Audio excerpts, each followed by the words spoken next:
Hello and welcome to SK shots. Mumbai Indians ఏం చేయబోతున్నారు ఈ ఐపీఎల్ 2024లో? చేంజ్ జరిగింది, ట్రేడ్ అయ్యింది, దానివల్ల చాలానే ఇమోషనల్ అవుట్ బర్స్ట్ కూడా అయ్యింది. కానీ మంచి మినీ ఆప్షన్ అనేది మాత్రం కనిపించింది. ఆ స్క్వాడ్ నుంచి ఈ 11 వరకు ఆ జర్నీ ఎలా ఉండబోతోంది అండ్ ఆ తర్వాత ఈ ఐపీఎల్ 2024లో వాళ్ళ ఛాన్సెస్ ఎలా ఉన్నాయి? మీరు మీ ప్లేయింగ్ 12ని కామెంట్ చేయడం మొదలు పెట్టండి and let's get started.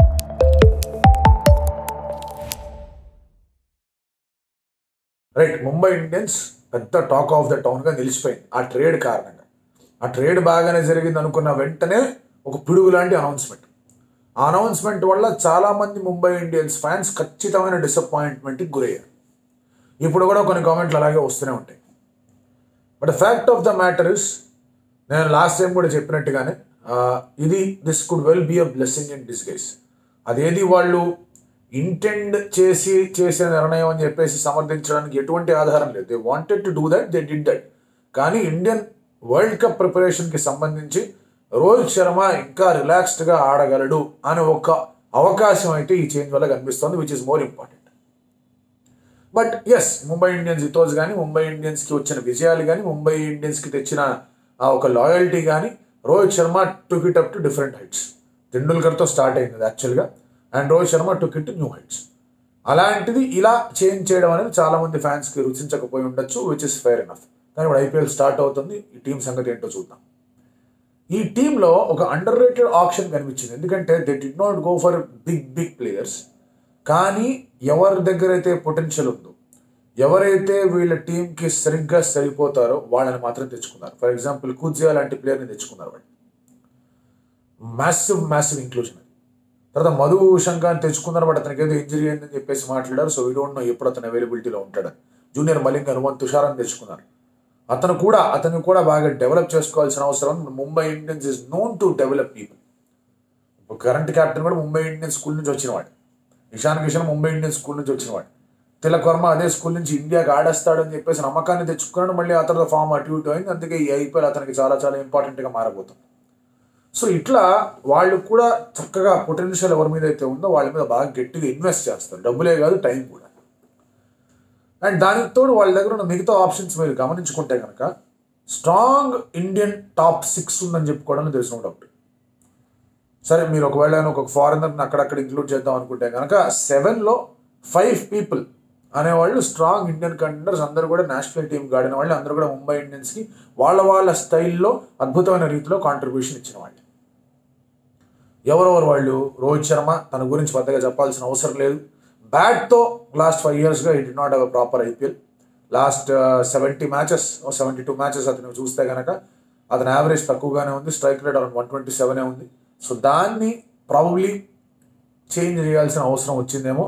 Captaincy తీసేశారు కాబట్టి ఇంకొంచెం ఫ్రీగా ఆడగలిగే అవకాశం వచ్చింది. Let's hope it does that. అలాంటి ఇన్నింగ్స్ కావాలి రోహిత్ శర్మ నుంచి proper preparation of the T20 world కప్కి. ఇషాన్ కిషన్తో ఏం జరుగుతుందో అందరికీ తెలుసు. అదొక పెద్ద ఇష్యూ అయిపోయింది. ముందు అతనికి చిన్న ఫెటీగ్ అనుకున్నాం, ఆ తర్వాత ఇంకేదో అయ్యింది, ఆ తర్వాత రకరకాలైన ఇష్యూస్ కూడా మొదలవుతూ వచ్చాయి. వాటన్నిటినీ అతను ఛాలెంజ్గా తీసుకొని ఆడేస్తాడు ముంబై ఇండియన్స్కి లేదా అనేది ఇక్కడ ఒక ప్రశ్న. But he's definitely a prospect, అందులో డౌట్ లేదు. తర్వాత మీకు ఇక్కడ ఒక క్వశ్చన్, 1 down ఎవరు ఆడాలి? ఈ want to send Suryakumar Yadav, లేదు లెఫ్ట్ హ్యాండర్ అవుట్ అయితే లెఫ్ట్ హ్యాండర్, రైట్ హ్యాండర్ అయితే రైట్ హ్యాండర్ కూడా తిలక్ వర్మను పంపించడానికి ఇష్టపడచ్చు. లేదంటే Hardik Pandya but himself comment play which I feel is going to happy. అంటే అది పక్కాగా జరుగుతుందని నేను చెప్పట్లేదు, but I somehow feel that is what is going to do అనేది అనిపిస్తుంది. ఎందుకు అంటే అది గుజరాత్ టైటన్స్కి అదే చేశాడు. నెంబర్ 3లో నెంబర్ 4లో వచ్చి ఆడాడు. 6 hitting అబిలిటీ అనేది మనం మాట్లాడుకుంటే పాండ్యా ముంబై ఇండియన్స్ ఉన్నప్పుడు వాయించి వదిలిపెట్టేవాడు కింద వచ్చి నెంబర్ 6లో నెంబర్ 7లో వచ్చి.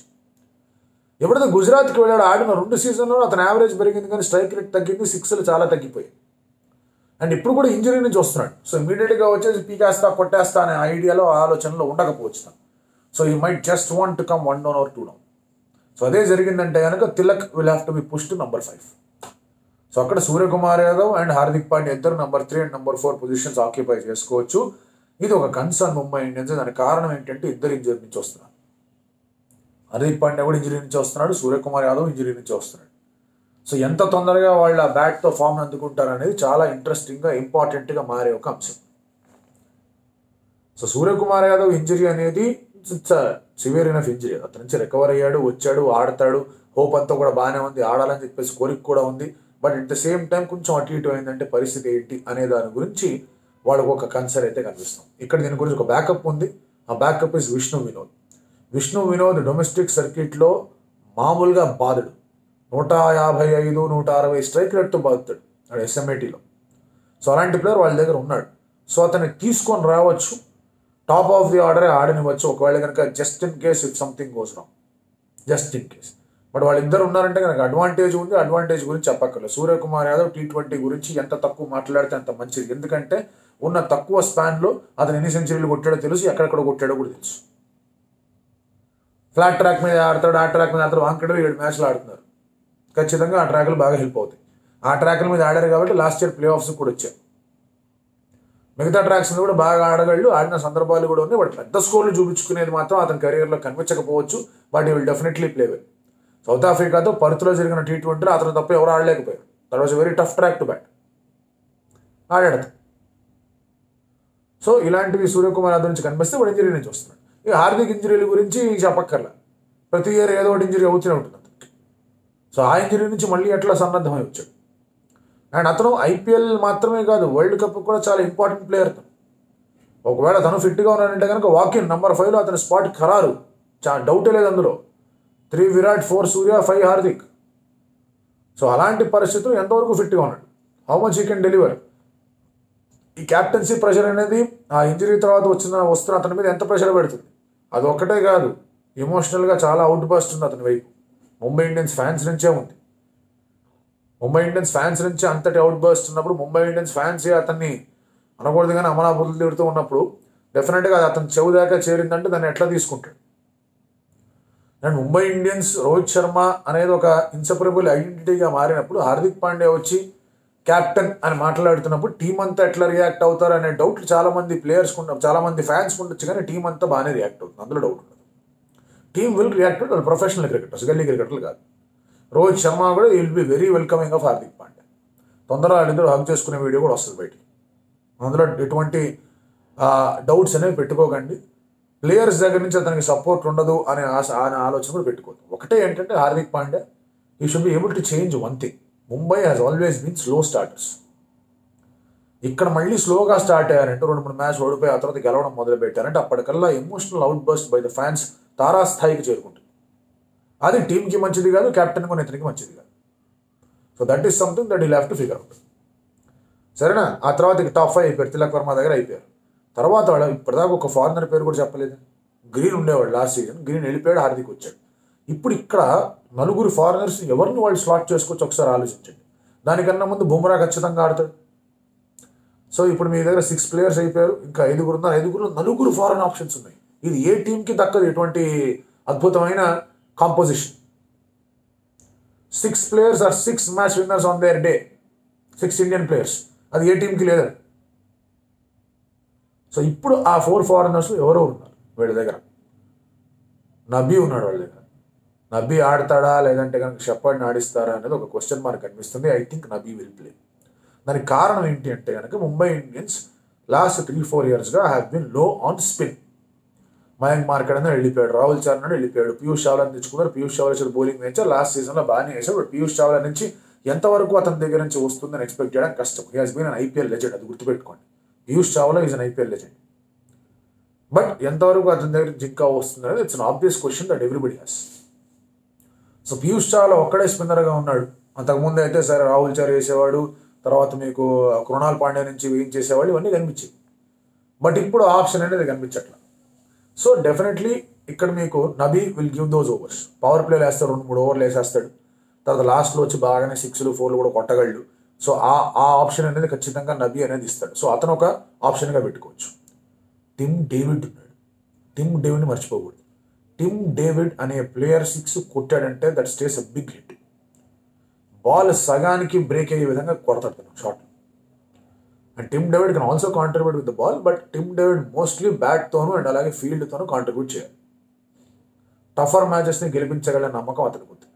ఇప్పుడు పొలాడ్ని పక్కన పెట్టి కోచ్గానే పెట్టి టిమ్ డేవిడ్ మీద ఫోకస్ ఎందుకు పెట్టారంటే పొలాడ్ ఇండియన్ ప్రీమియర్ లీగ్కి సంబంధించి కాస్త తన ఫామ్ కానీ తన ఆట కానీ తగ్గుముఖం పడుతుంది. అందుకే అతన్ని ఇక్కడ బ్యాటింగ్ కోచ్గా మార్చి టిమ్ డేవిడ్ కావాలని చెప్పారు. సరే వాళ్ళ దగ్గర డేవిడ్ బ్రూవిస్ లాంటి వాళ్ళు కూడా ఉన్నారు, కానీ number 6 what he will do అనేది ఎవరికి తెలియదు. ఎవరన్నా బ్యాటర్ ఇంజురీ అయ్యారంటే కానీ అప్పుడు డేవిడ్ బ్రూవిస్ తీసుకొచ్చి అతను కూడా ఏదో అప్పుడప్పుడు లెగ్ స్పిన్ వేయగలిగాడు కాబట్టి నవీన్ పక్కన పెట్టచ్చేమో. బట్ ఈ కాంపోజిషన్ ఇలాగే ఉంది అంటే కనుక టిమ్ డేవిడ్ ఆడతాడు at number 6, Nabi might play at number 7 అనేది నాకు కనిపిస్తోంది. నేహాల్ వధేరా లాంటి ప్లేయర్ కూడా ఉన్నాడు. ఒకవేళ వాళ్ళు బ్యాటింగ్ ఫస్ట్ చేస్తారంటే నేహాల్ వధేరా కూడా అక్కడ ఫినిషింగ్ రోల్ ఆడడానికి సిద్ధంగా ఉంటాడు. సో విచ్ మీన్స్ నంబర్ 8 దాకా వాళ్ళ దగ్గర బ్యాటింగ్ కనిపిస్తాం. నంబర్ 8 దాకా. దాని తర్వాత ఎవరు వస్తున్నారు? కూడ్జే ఉన్నాడు. అతను కూడా తగిలిస్తాడు గట్టిగా. కూడ్జే కెన్ ఆల్సో తగిలించి 5, దాంట్లో నో నిలదీసి 5. సో అక్కడ కూడ్జే కూడా బాగా ఆడతాడు కాబట్టి అతను శుభ్రంగా బ్యాటింగ్ పని చెప్పగలడు. బౌలింగ్లో అతను ఏం చేశాడో మనం ఆల్రెడీ చూసాం. వరల్డ్ కప్లో ఇండియాలో ఆడినప్పుడు ఆల్మోస్ట్ చుక్కలు చూపించాడు ఆస్ట్రేలియాకి, but that did not work out. And terrific bowler, terrific fine, terrific pick in Mumbai Indians. So అతను రెడీగా ఉన్నాడు. సో మీకు నెహల్ వధేరా కానివ్వండి, తర్వాత నబీ కానివ్వండి, టిమ్ డేవిడ్ కానివ్వండి, ఆ తర్వాత మీకు ఇక్కడ ఇతను ఉన్నాడు కూడ్జే గారు, వీళ్ళు కనిపించారు. Still you have a foreign option, still ఒక ఫారెన్ ఆప్షన్. సో అందులో మీరు ఎవరిని పెట్టుకుంటారని మీ ఇష్టం. ఇంకా ఎందుకంటే మీరు నబీని వాడారు, డేవిడ్ని వాడారు, కూడ్జేని వాడారు. మీకు బెహ్రెండాఫ్ ఉన్నాడు, మీకు మధుశంక ఉన్నాడు, మీకు తుషారా ఉన్నాడు. వీళ్ళ ముగ్గురులో ఎవరో ఒకరిని పెట్టుకోవచ్చు. ప్రాబబ్లీ తుషారా ఇంకొంచెం ఆగుదాం, కొంచెం సర్ప్రైజ్గా లాంచ్ చేద్దాం అనుకుంటారా, లేదంటే మధుశంక ఇంజరీ కాబట్టి అతని గురించి ఆగుదాం అనుకుంటారా. అతని ఇంజరీ లేకపోతే అతనే ఆడొచ్చు. బట్ బెహ్రెండాఫ్ ఈజ్ ఎక్స్పీరియన్స్, ముంబై ఇండియన్స్తో ఎక్కువ ఆడాడు కాబట్టి అతనికి కూడా ఛాన్స్ ఇవ్వచ్చు. ప్రాబబ్లీ బెహ్రెండాఫ్ని పెట్టుకున్నాం. పీయూష్ చావ్లా ఎదురుగా ఉండనే ఉన్నాడు ఇంపాక్ట్ సబ్బుగా. సో ఇది టీంలా కనిపిస్తాం. ఈ టీంలో ఫింగర్స్ పాయింట్ చేసి ఇది ఇక్కడ సమస్య ఉంది అని చెప్పాలంటే కేవలం స్పిన్ బౌలింగ్ డిపార్ట్మెంట్ మాత్రం. ఒక పీయూష్ చావ్లా మీద రిలై అవుతున్నారు. సరే నబీ అంత గట్టిగా టర్న్ చేయడం, అండర్ కట్టర్లు వేస్తాడు, పవర్ ప్లే వేస్తాడు, వికెట్లు తీస్తాడని చెప్పుకోం, కానీ కంటైనింగ్ బౌలింగ్ వేస్తాడు. బట్ బుమ్రా కమింగ్ ఇన్ వాళ్ళ బౌలింగ్ యూనిట్ మొత్తానికి కూడా పెద్ద బలం చేకూరుస్తుంది. ఎందుకంటే Coetzee can bowl well at the start and at the end. Bumrah స్టార్ట్లో ఒక ఓవర్ వేస్తాడు, మధ్యలో ఒక ఓవర్ వేస్తాడు, వేయకపోవచ్చు లాస్ట్లో 3 ఓవర్లు కంటిన్యూస్గా వేయచ్చు, లేదా స్టార్ట్ చేయకపోవచ్చు, మధ్యలో 2 ఓవర్లు, లాస్ట్లో 2 ఓవర్లు వేయచ్చు. మొత్తం అంత బాగుందంటే స్టార్టింగ్లో 2 ఓవర్లు, లాస్ట్లో 2 ఓవర్లు కూడా వేయచ్చు. So Bumrah can be use in any which way possible. Bumrah Coetzee అలాగా ఉన్నారు. అండ్ ఆ తర్వాత బెహ్రెండాఫ్ ఉన్నాడు. Behrendorff top of the spell వేసేస్తాడు, వికెట్లు తీయగలుగుతాను. బెహ్రెండాఫ్ కాకపోతే మధుశంక అతను కూడా వికెట్లు తీయగలడు, అతను రెడీగా ఉన్నాడంటే. సో ఆ ఆప్షన్స్, ఆ పాసిబిలిటీస్ అవి అక్కడ కనిపిస్తూ ఉన్నాయి. ఈ మలింగా కూడా వాళ్ళ దగ్గరికి వచ్చాడు కాబట్టి వీళ్ళు డెఫినెట్లీ ట్రైన్ అవుతున్నారు ఎట్లా వేయాలి ఏంటి అని. సో అది కూడా తొందరగా చూసే అవకాశం కనిపిస్తుంది. సో వాళ్ళ దగ్గర they are having very good fast bowling trio. And then Hardik Pandya can bowl a few overs. Hardik Pandya గుజరాత్కి ఏం చేసాడు, స్టార్టింగ్ ఓవర్లు వేసేస్తాడు, ఈజీ ఓవర్లు వేసేస్తాడు. మళ్ళీ మనల్ని కొడితే ఎట్లా అది ఇది అనుకోకుండా బాల్ స్వింగ్ అవుతుంది. అతనికి మంచి స్వింగ్ ఇది ఉంది, సీమ్ కూడా బాగుంటుంది. అతను రిథంలో వేస్తే బాగానే బౌలింగ్ వేస్తాడు. So he might want to start. అది ఈయనవే బుమ్రాకి మిడిల్ ఓవర్స్లోనే, డెత్ ఓవర్స్లోనే వేయడానికి బుమ్రా ఆపుకొని ఉండొచ్చు. సో అది కూడా బాగా వర్కౌట్ అయ్యే అంశం. So Hardik Pandya can also bowl. But ఇందాక అన్నట్టుగానే ఇంజరీ నుంచి వస్తున్నాడు కాబట్టి ఎంతవరకు అతను బౌలింగ్ చేయగలడు, ఎంతవరకు అతను సిద్ధంగా ఉన్నాడని తెలియదు. సో అదొక ప్రశ్న. So Hardik Pandya comes in. So నలుగురు మీకు మంచి బౌలర్ లేరు. పీయూష్ చావ్లా రూపంలో 5వ బౌలర్ ఉన్నాడు. Nabi can bowl a few overs and bowling is set. స్పిన్లోంచి వికెట్లు రావడం కష్టంగా కనిపిస్తుంది. బట్ పీయూష్ చావ్లా తన లెజెండరీ ఫామ్లోనే ఉన్నాడు అంటే కనుక ముంబై ఇండియన్స్ని ఎదుర్కోవడం కష్టం. ఓవరాల్గా ఈ టీంని నిజంగా ఇబ్బంది పెట్టే అంశం ఏమన్నా ఉంది అంటే కనుక ఇట్ ఈస్ ఆ రికవరీ ప్రాసెస్ అనేది ఎంతవరకు ప్లేయర్లకి హెల్ప్ అవుతుంది. సూర్య కానీ, హార్దిక్ కానీ, ఇషాన్ కూడా. ఇషాన్ ఏం ఇంజరీ కారణంగా కాదు, అతను మెంటల్ ఫెటిక్ అన్నాడు. ఆ తర్వాత జరిగిన రకరకాల ఇష్యూస్, సెంట్రల్ కాంట్రాక్ట్ నుంచి వెళ్ళిపోమని చెప్పడం, అతనే కావాలని లీకులు ఇచ్చాడని చెప్పేసి ఏవో న్యూస్లు రావడం, వాట్ ఎవర్ ఇట్ ఇస్, అందులోంచి రికవరీ. అందులో మీరు టాప్ 5లోనే ముగ్గురికి ఇటువంటి ప్రాబ్లమ్స్ ఉన్నాయి. సో ఆ రికవరీ అనేది ఎలా ఉంటుందో చూసుకోవాలి. And I sincerely want to hope, feel that Bumrah కాస్త రెస్ట్ ఇవ్వాలి. ఎందుకంటే ఇండియన్ T20 వరల్డ్ కప్ స్క్వాడ్లో, టీంలో Bumrah is a very key player. అతను ఉంటే ఆల్మోస్ట్ విజయానికి 2 మెట్లు చేరువలోకి తీసుకెళ్ళి పెడతాడు. మిగతా వాళ్ళందరూ కలిసి ఆ విజయాన్ని అందుకోవచ్చు. అలాంటి ప్లేయర్ బుమ్రా. సో అతనికి కొన్ని మ్యాచ్లు రెస్ట్ ఇస్తే బాగుంటుంది. బట్ ఇస్తారా ఎవరా? బుమ్రా ఫుల్ మ్యాచ్ ఆడాలని కోరుకుంటారు. రెస్ట్ ఇస్తే బ్యాకప్ ఎవరంటే ఆకాష్ మధ్వాల్ రెడీగా ఉన్నాడు, అందులో డౌట్ లేదు. ఆకాష్ మధ్వాల్ లాస్ట్ సీజన్ కూడా బాగా బౌలింగ్ చేశాడు, ఈ సీజన్ కూడా బాగా బౌలింగ్ చేయగలడు. మంచి థింకింగ్ ప్లేయర్ అండ్ అందరి ప్రశంసలు పొందాడు. So I think they will do that. Will they do that అనేది క్వశ్చన్. చేస్తే బాగుంటుంది, చేస్తారా అనే దానికి మాత్రం ఆన్సర్ అందరికీ తెలిసిందే. స్ట్రెచ్ అవుతుందా బుమ్రాస్ పర్ఫార్మెన్స్, అనవసరంగా టైర్ అయిపోతాడా అని ఒక చిన్న బాధ అయితే ఉంది. బట్ అగైన్ ఐపీఎల్ వరకు దాన్ని కన్ఫైన్ చేయాలనుకుంటే కనుక it is looking like a very very good team. ఒకటే ఇంజరీ నుంచి రికవరీ అనేది ఎంతవరకు దోహదపడుతుంది, అర్లీ స్టార్టా లేదా, అర్లీ స్టార్ట్ కాకపోతే ఇమోషనల్గా కూడా captain will be under severe stress. మీరేమనుకుంటున్నారు?